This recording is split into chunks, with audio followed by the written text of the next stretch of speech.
Sejam bem-vindos, bem-vindas, queridos e amados alunos do curso Mater Dei de Teologia Bíblico-Doutrinal. Nós agora vamos dar início ao nosso segundo vídeo-aula de Patrologia 2, nesse bloco do 15º módulo, e sobre São Clemente de Alexandria até São Cirilo de Jerusalém. Vamos pedir a Deus que nos abençoe, nos guarde e nos ilumine nesse nosso estudo de hoje. Em nome do Pai, do Filho e do Espírito Santo. Amém. Senhor Deus, fazei que nós, vossos filhos, que buscamos conhecer mais os vossos ensinamentos, cresçamos na nossa fé e no vosso conhecimento, para que possamos adorar-vos e amar-vos como vós mereceis. Por nosso Senhor Jesus Cristo, vosso Filho, na unidade do Espírito Santo. Amém. Então vamos agora pegar aqui da parte de São Clemente de Alexandria, do ano 150, e morte provavelmente antes do ano 215. Bem, o seu nome, Cirilo de Clemente de Alexandria, era Tito Flávio Clemente. Nasceu provavelmente em Atenas, cerca do ano 150 depois de Cristo. Depois de sua conversão ao cristianismo, viajou pela Itália, Síria, Palestina e Egito. Foi discípulo de Panteno, fundador da escola catequética de Alexandria, da qual foi diretor apenas depois da sua morte, por volta do ano 200. Obrigado a deixar Alexandria pela perseguição de Sétimo Severo, mudou-se para a Ásia Menor, onde veio a falecer. Clemente de Alexandria provavelmente escreveu 3 grandes obras: a Exortação aos Gregos, o Pedagogo e ao Estrômata. As 3 são consideradas como um todo destinadas a ser uma introdução progressiva ao cristianismo. A exortação aos gregos é de caráter apologético e no estilo da literatura, é dentro daquele estilo apologético da literatura do século II. O Pedagogo, em 3 livros, pretende educar na vida cristã o leitor que já se afastou do paganismo. Já o estrômata, ou seja, os tapetes, são tecidos de comentários científicos sobre filosofia, uma espécie de exposição científica da revelação cristã. A doutrina de Clemente de Alexandria é compreensível somente se conhecendo o ambiente filosófico desta cidade.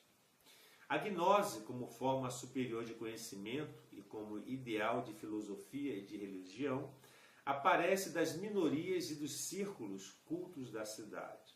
Não é estranho, pois, que Clemente, primeiro, trate de elaborar o conceito de uma gnose cristã, pois o conhecimento é o limite mais alto que o homem pode alcançar. É o ápice do homem, a demonstração certa de quem tem sido aceito pela fé, como nós encontramos no seu livro Estrômata. Segundo, mas a fé é a condição de quê? Do conhecimento. A fé é tão necessária para o conhecimento quanto os quatro elementos o são para a vida do corpo. Terceiro, a filosofia foi para os gregos, guia para Cristo. Em todos os que se dedicaram à especulação racional, há um eflúvio divino, uma faísca do Logos divino que certamente lhes descobre uma parte da verdade, sem que lhes faça chegar à verdade inteira, que é Jesus Cristo. A verdadeira gnose é a cristã, que subordina a filosofia à fé. Daí que o cristianismo se considere como a educação progressiva do gênero humano e na qual Cristo é essencialmente o mestre, o pedagogo.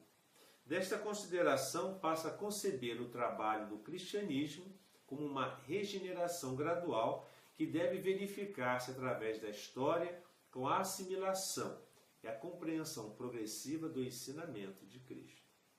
O acesso a Deus e seu conhecimento somente é possível por meio do Logos, ou seja, a sabedoria, ciência, verdade e guia de toda a humanidade, segundo a carta de Pedro, capítulo 1, versículo 7. É também guia e norma da conduta humana. A máxima estoica, que se expressa com o seguinte dizer: viver conforme a razão, significa para Clemente viver conforme os ensinamentos do Filho de Deus. Orígenes. Quem foi Orígenes? Orígenes de Alexandria, que faleceu provavelmente entre os anos 253 e 254. Ele é nascido de pais cristãos em Alexandria. Orígenes foi o membro mais eminente da escola catequética alexandrina. Dedicado totalmente ao estudo dos filósofos gregos e aos textos sagrados, primeiro desenvolveu uma atividade impressionante como diretor da escola catequética e depois como pregador em Cesareia de Palestina, onde prosseguiu como mestre e escritor. Morreu em Tiro, em consequência das torturas a que foi submetido durante a perseguição de Décio. Orígenes apresenta um estilo inconfundível, tendo em sua vida quanto em seus escritos marcados por seu afã de ser discípulo cristão. Seu desejo de martírio e sua posterior autocastração são exemplos deste empenho de ser cristão até as últimas consequências. Sua produção literária foi amplíssima. São Jerônimo atribuiu-lhe cerca de 800 obras. O edito de Justiniano, em 543, contra ele, e o juízo do Quinto Concílio Ecumênico, em 553, que o incluía entre os hereges, provocaram a perda de boa parte da produção do alexandrino. Suas obras estão divididas em 4 blocos gerais. Primeira, bíblicas e exegéticas, entre as quais se deve contar, em primeiro lugar, sua edição da Bíblia do Antigo Testamento, em 6 línguas, conhecida com o nome de Hexapla. Os escólions, ou notas, sobre passagens difíceis da Bíblia, e os comentários, ou tomos, análises minuciosas de livros inteiros bíblicos. A segunda parte de sua obra são chamadas de teológicas, como o livro De Principiis, que é a primeira tentativa de uma teologia sistemática. Terceiro grupo de obras, as apologéticas. Destas somente conservamos o seu livro Contra Celso, destinado a rechaçar o discurso verdadeiro deste autor. O quarto bloco de obras de Orígenes, nós conhecemos sob o nome de Ascéticas. São 2 escritos, sobre a oração e exortação ao martírio, além de 2 cartas e fragmentos de outras obras. A doutrina de Orígenes constitui o primeiro grande sistema de filosofia cristã. Distingue no cristianismo doutrinas essenciais e doutrinas acessórias. Todo aquele que recebeu o dom da palavra tem a obrigação de interpretar as primeiras e explicar as segundas. Orígenes empreendeu uma e outra pesquisa. Seu trabalho exegético dos textos bíblicos deixa claro o significado oculto e, por conseguinte, a justificativa profunda das verdades reveladas. Distingue um triplo significado na Escritura, o somático, o psíquico e o espiritual, que se relacionam entre si como as 3 partes do homem, o corpo, a alma e o espírito. As Escrituras são, pois, o ponto imprescindível, porém mínimo, para o conhecimento completo. Existe um Evangelho eterno que vale para todas as épocas do mundo e somente a poucos é dado a conhecer. Contra os hereges afirma a espiritualidade de Deus. Deus não é um corpo e não existe um corpo. É de natureza espiritual e muito simples. Para expressar essa unidade, Orígenes emprega a palavra mônoda e ênada, termos pitagórico e neoplatônico, respectivamente, que expressam a singularidade absoluta de Deus. O Logos, ou Verbo, é o exemplar da criação, a ideia das ideias. E todas as coisas são criadas pelo Logos, que atua como mediador entre Deus e as criaturas. É certamente coeterno com o Pai, mas não é no mesmo sentido. A eternidade do Filho depende da vontade do Pai. O Espírito Santo é criado não diretamente por Deus, mas através do Logos. Vocês vejam que essas posições de Orígenes o levaram a ser considerado herege, né? Então nós temos que ter muito cuidado com essas obras de Orígenes. O terceiro grande autor dessa época, padre da Igreja, foi Lactâncio, que existiu entre os anos 240 e 317. Seu nome romano era Lúcio Cecilius Firmianus Lactantius. Converteu-se ao cristianismo no ano 300, perdendo o cargo de professor de retórica que exercia na cidade de Nicomédia. Mais tarde foi para a corte imperial, sendo tutor de Crispo, filho de Constantino. De Lactâncio ficaram-nos muitas obras, todas elas escritas em perfeito latim de estilo ciceroniano. Na antiguidade cristã, Lactâncio foi considerado como um dos mestres da língua latina e da retórica. Sua obra apologética, sólida e direta, ficou plasmada fundamentalmente nas Divina Institutiones e em De Mortibus Persecutorum. Da primeira apresenta aos homens as letras de letras romanos, a postura cristã diante da vida. A vida não acaba com a morte. A segunda descreve a morte dos perseguidores da igreja. Lactâncio é considerado na patrística como um dos grandes escritores apologistas do século III e IV. E agora nós vamos ver do período do Concílio de Nicéia, de 325, ao Concílio de Calcedônia, em 451. Primeira pessoa, o primeiro grande padre da igreja, falecido em 373, foi Santo Atanásio. Denominada a coluna da igreja e o martelo dos arianos. Nasceu em Alexandria, onde recebeu uma formação clássica e teológica. Há indícios de que na primeira juventude teve contatos com os monges da Tebaida. Em 319 foi ordenado diácono pelo bispo Alexandre, a quem mais tarde serviu como secretário. Foi como secretário que acompanhou o bispo ao concílio de Nicéia em 325, no qual se sobressaiu por sua discussão e dialética com os arianos. 3 anos mais tarde, em 328, foi nomeado bispo de Alexandria. Santo Atanásio, ele tem uma obra muito extensa, grande, e podemos classificar as suas obras entre os escritos apologéticos e dogmáticos, os escritos histórico-polêmicos, os escritos exegéticos e ascéticos e as suas cartas.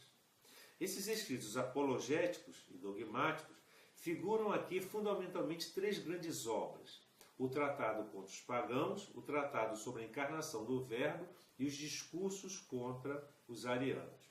Estes últimos discursos, escritos entre os anos 338 e 39, constituem a obra dogmática mais importante de Atanásio.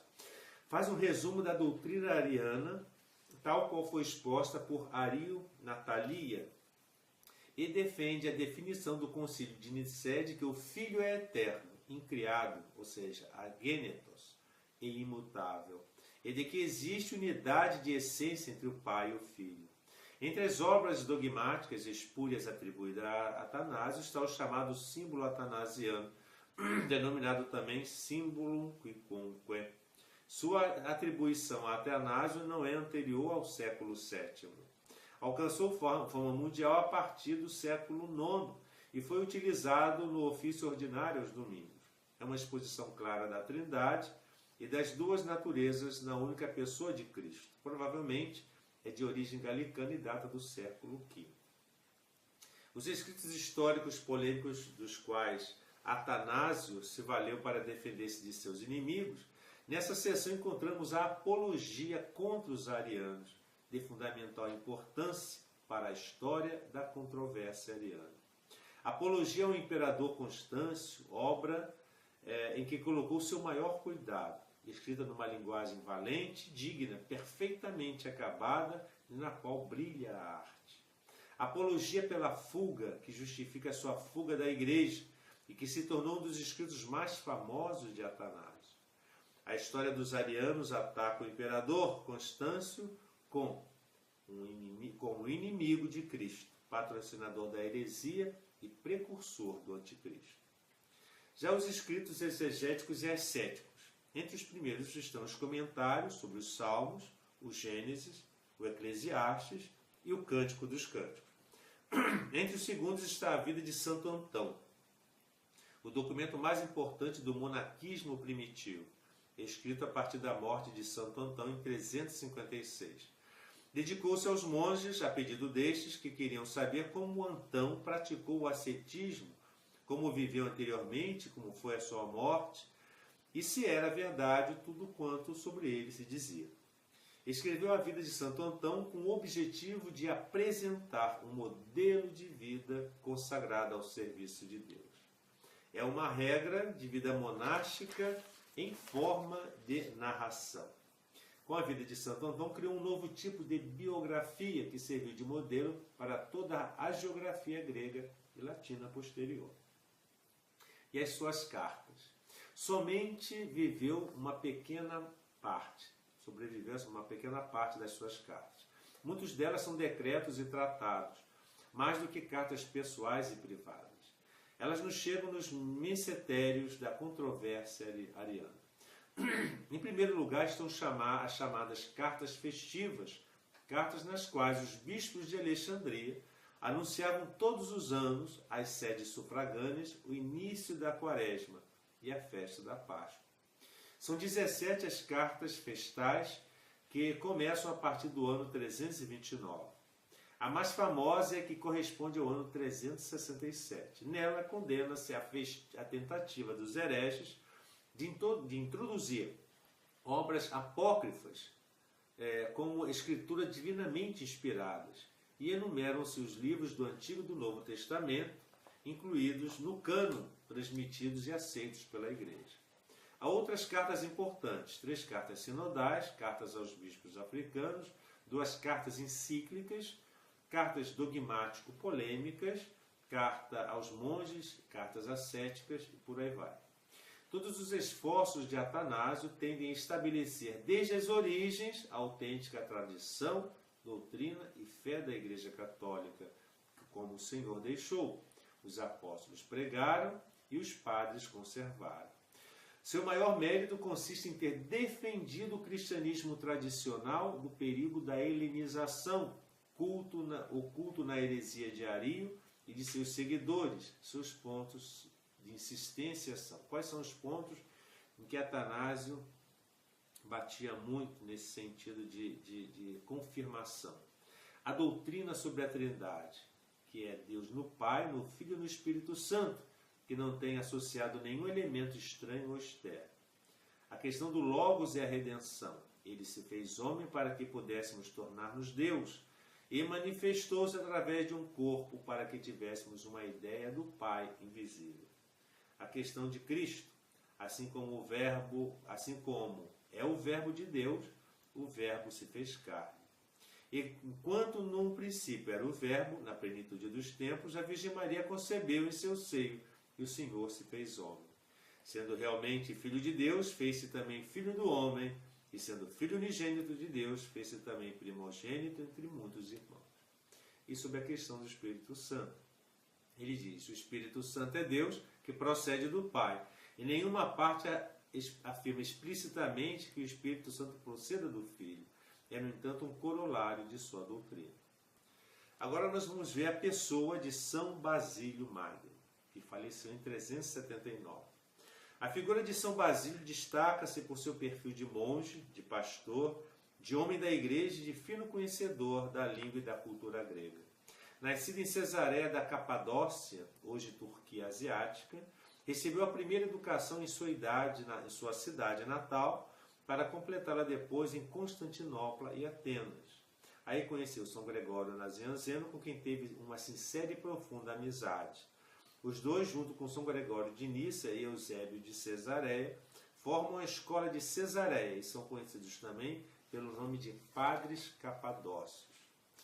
O apelido de Grande aplica-se a São Basílio, por ser monge e fundador do mosteiro oriental, por seu trabalho pastoral como bispo de Cesareia, por sua doutrina como teólogo e defensor da ortodoxia frente ao cristianismo, e por seus dotes de orador e homem culto e superior que lhe valeram a admiração e o reconhecimento de seus contemporâneos. Basílio deixou obras dogmáticas, exegéticas, ascéticas, homilias e cartas. Em primeiro lugar, destacam-se as 2 regras, a longa e a breve, fruto da sua longa experiência como monge, e cuja influência é evidente em todo o mosteiro oriental. Das 24 homilias, certamente autênticas, devemos ressaltar os problemas éticos e sociais que se apresentavam. As obras dogmáticas contra Eunômio sobre o Espírito Santo são dedicadas à polêmica contra o arianismo. Na primeira defende a divindade do Filho e na segunda expõe a divindade do Espírito Santo, segundo a doutrina da Igreja.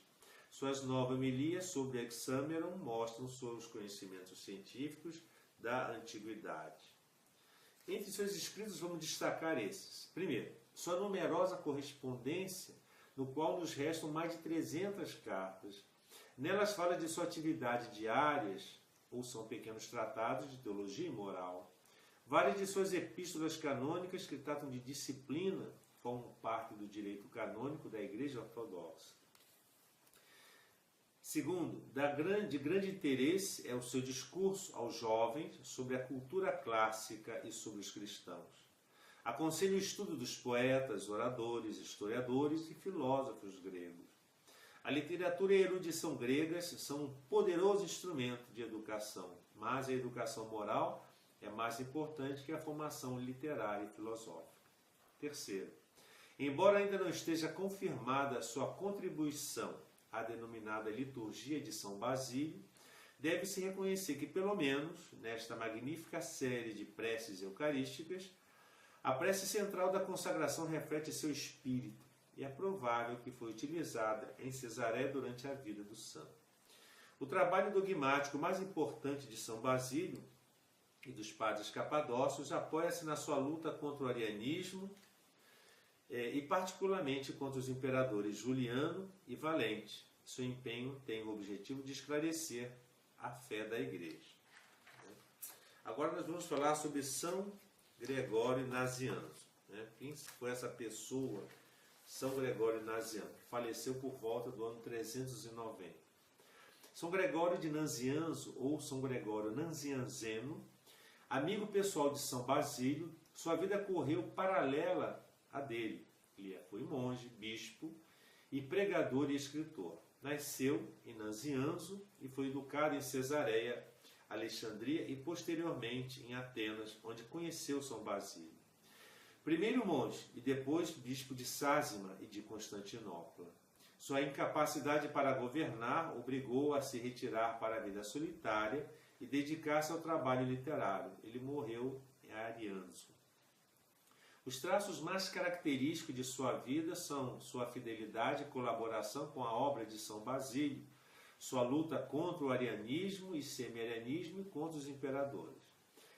Quais são os imperadores com os quais ele se defrontou? Com Juliano e Valente, defendendo a doutrina trinitária tal como expressa no credo comumente chamado de Nicéia. Sua doutrina contra o apolinarianismo,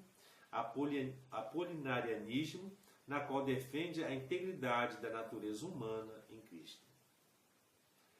A obra literária de Gregório Nazianzeno compreende discursos, cartas e poesias.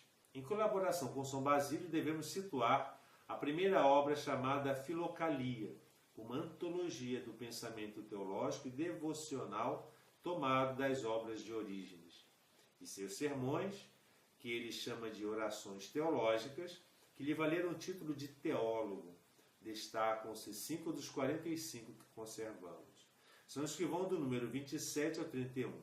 Foram pronunciados em Constantinopla e destinados a justificar a doutrina trinitária contra o ariano Eunômio e o semi-ariano macedônio.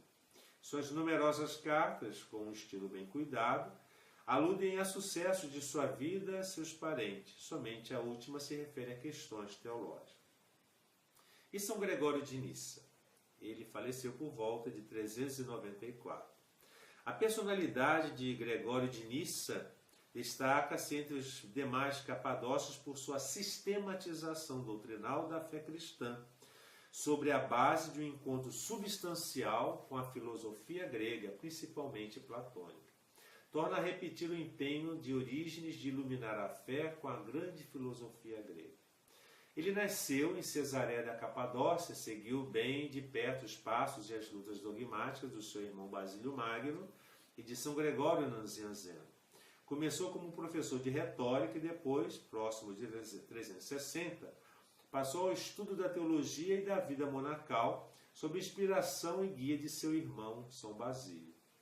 Em 372 foi sagrado bispo de Nissa, mas prontamente foi recusado e deposto por instigação de Valente, até que na morte desse foi chamado pelo povo à sua sede episcopal. A partir desse momento, entregou-se ao seu trabalho como bispo em várias missões de frente pela pacificação das igrejas da Transjordânia. Em 381, tomou parte do Segundo Concílio Ecumênico de Constantinopla, onde foi reconhecido pelo imperador Teodósio como um dos grandes defensores da comunhão ortodoxa. Foi considerado desde então o maior defensor da fé católica contra os arianos. Gregório de Nissa foi, antes de tudo, um homem de estudo, um teólogo. Sua principal obra é o Grande Discurso Catequético, em que, de forma sistemática, mostra o lugar dos sacramentos na restauração da imagem de Deus na natureza humana, perdida pelo pecado de Adão. Escreveu também um tratado contra Eunônio, outros dois contra Apolinário, tratados e diálogos. Contra os gregos, sobre a fé, sobre a Trindade, sobre a alma e a ressurreição. Destaca-se também seu labor exegético, principalmente no apologético sobre Hexameron e a criação do homem. Uma das facetas mais pessoais de São Gregório de Nissa são os seus escritos ascéticos e místicos. Citemos, por exemplo, a vida de Macrina, sua irmã, do Tratado sobre a Virgindade e, principalmente, sua obra mística da vida de Moisés. A travessia do deserto, realizada por Moisés, é modelo de progresso da alma através das tentações do mundo para se chegar a Deus. Uma de suas ideias fundamentais neste ponto é que a perfeição não é estática, mas está em constante crescimento. Completa-se seu labor pastoral nas cartas e sermões, destinados a celebrar os santos da Capadócia ou abordar os problemas de ordem dogmática e moral próprios de seu tempo. E agora nós vamos falar sobre o último desse nosso estudo, São Cirilo de Jerusalém, que faleceu em 386. A história desse homem, bispo de Jerusalém, desde 348, ficou em segundo plano diante das célebres séries de instruções catequéticas que pronunciou próximo ao ano 350, na igreja do Santo Sepulcro de Jerusalém. Sua vida foi posta à prova, primeiro de suspeita de ter obtido suas nomeações por concessões feitas ao arianismo, e depois pelo triplo exílio a que o submeteram. O Concílio de Jerusalém, 357, que depois, o imperador Acácio, em 360, e finalmente o imperador Valente, que o privou mais uma vez de sua sede no ano 367, não podendo voltar a ela a não ser 11 anos mais tarde, em 378. Em 381 tomou parte do Segundo Concílio Ecumênico de Constantinopla. Morreu, provavelmente, no dia 18 de março de 387. Dos poucos escritos que ficaram, nós temos a carta ao imperador Constâncio, as homilias e as famosas catequeses de São Cirilo de Jerusalém. Essas últimas são um dos tesouros mais apreciados da antiguidade cristã. São 24 conferências catequéticas tomadas taquigraficamente, conforme é dito nas notas de vários manuscritos. As catequeses dividem-se em dois grupos. O primeiro compreende a protocatequese, ou discurso introdutório, mais 18 catequeses dirigidas aos candidatos que deviam receber o batismo na próxima Páscoa. Pronunciou-os na Quaresma, no ano 350, como dissemos. O segundo grupo é formado pelas 5 últimas instruções chamadas catequeses mistagógicas e dirigidas aos neófitos na semana da Páscoa. A primeira catequese pré-batismal trata da fortaleza do Espírito que faz falta para receber o batismo. A segunda da penitência e do perdão dos pecados, do demônio e das suas tentações. A terceira catequese do batismo e a salvação da salvação do rito batismal, de seu significado e seus efeitos. A quarta catequese resume a doutrina cristã.